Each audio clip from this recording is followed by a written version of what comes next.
भेज दिहले चान के धरती पर, भेज दिहले चान के। परिला गतारू तू तो पवन आसमान के, परिला गतारू तू तो पवन आसमान के।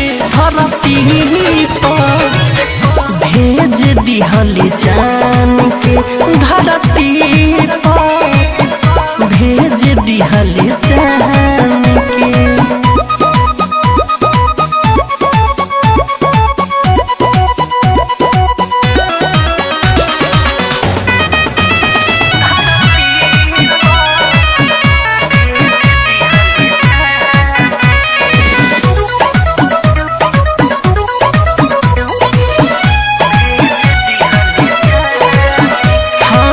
देखी के तोहके सुकून दिल में मिले, हंसत लागे कमल ताजा खिले।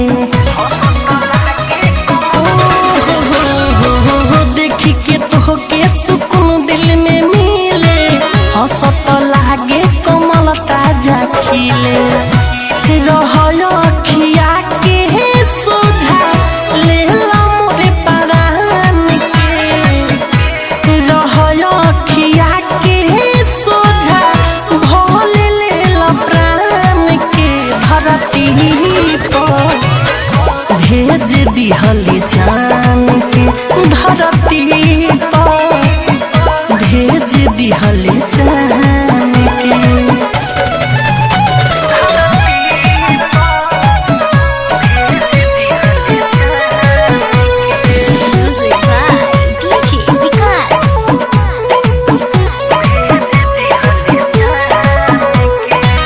रखी मिठू तोहके दिल में संभाल, बनौले ऊपर वाला समय निकाल।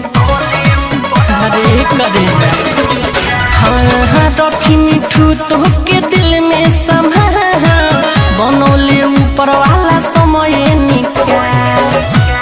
राहुल रसिक नहीं भूलिए एहसान के, मनीष मुकुंद नहीं भूलिए एहसान के। धरती पर भेज दिहले चान के धरती पर रे, भेज दिहले चान के। परिला गतारू तू तो पवन आसमान के, परिला गतारू तू तो पवन आसमान के।